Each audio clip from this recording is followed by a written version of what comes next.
Welcome back to Live Light. Now listen, if you're anything like me, you probably wondered this before.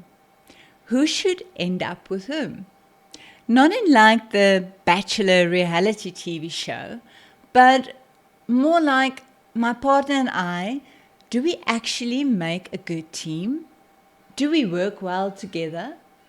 Or did our birth orders team up to test each other's patience for the rest of our lives? So, what does Dr. Kevin Leman say? This isn't just a random opinion. This is a guy who's been reading people's family dynamics like a map for decades. According to him, your place in the sibling lineup can definitely affect how you function in relationships. And some combos, they work like peanut butter and jam. Others, well, more like toothpaste and orange juice. Let's take a look at who pairs well with whom and why. Firstly, let's look at the firstborn and the youngest child. Are they a dream team or a sitcom? What do you think? According to Lehman, this is the winning combo. Firstborns tend to be the responsible ones that we know. They're the list makers, the planners, the we need to leave by 6 a.m. people. They bring the calendar, the spreadsheet, and the 3-point plan. Whereas the youngest children, they bring the jokes and the pizza and plan B, which actually happens at the last minute. They're the let's see where the wind takes us types. Adventurous, fun, adaptable, sometimes a bit disorganized, but always charming and fun. The firstborn keeps the wheels turning. The youngest throws confetti on the road. Why does it work? It's about balance. Structure meets spontaneity. And boom, where there's mutual respect and good communication, they bring out the best in each other. But if the firstborn starts sounding like a school principal and the youngest starts acting like a teenager with selective hearing, it may be time for a little chat over coffee or maybe a therapist. Secondly, let's look at the middle children and firstborns or only children. Any combos like that out there?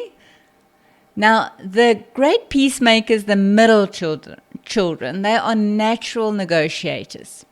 They're usually the whatever works for you type of person. Like that one comfy sweater you always pack on vacation. They just fit. They adapt easily. They avoid conflict and are often so good at compromise, they don't even know what they really want themselves. Why do they pair so well with firstborns or only children?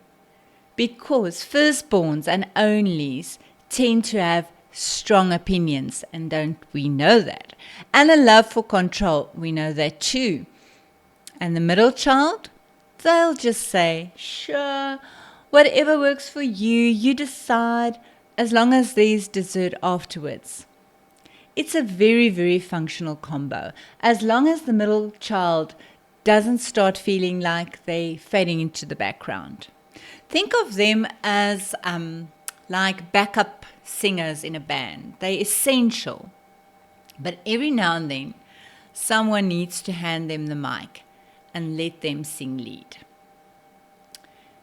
Okay, let's look at two firstborns. Who's the boss? Here's where it gets interesting. Two firstborns in a relationship is like two drivers trying to reverse out of the same driveway at the same time. It's like a head boy and a head girl both refusing to say who should go first. They both love control. They both have strong opinions. And guess what? They're both convinced they're right. Always. Sure, they are great at planning, but whose plan wins? Can it work? Yes, of course.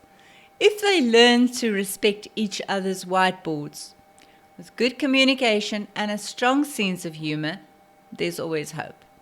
And maybe keep a white flag under the couch cushions, just in case. What about two only children? Oh boy, oh boy, oh boy. Two people who both grew up as the main character in their own stories is like two solo artists trying to sing a duet without listening to each other. Remember? They have no real share your stuff experience. They are highly independent, yes, but maybe a little emotionally distant at times. The conversation might be amazing, but compromise, still learning what that is. Now for the last one, the fun combo, two youngest children. Does that mean party all the time or chaos incoming? Well, two youngest children, they get each other. And that's the good news. They are spontaneous and funny and laid back. But who's doing the laundry? Who's filling the taxes? It's a lively, fun, laughterful combo. But they'll need to intentionally build in structure and responsibility somewhere. Or you know what? Just hire someone to do it for you. And here's the big but. Birth order can reveal a lot about how you operate. But it's not a sentence, it's not a label stuck up to your forehead, and it's definitely not an excuse not to grow.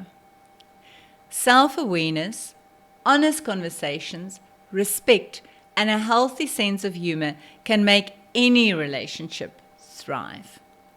But in the end, it's not just about who you are.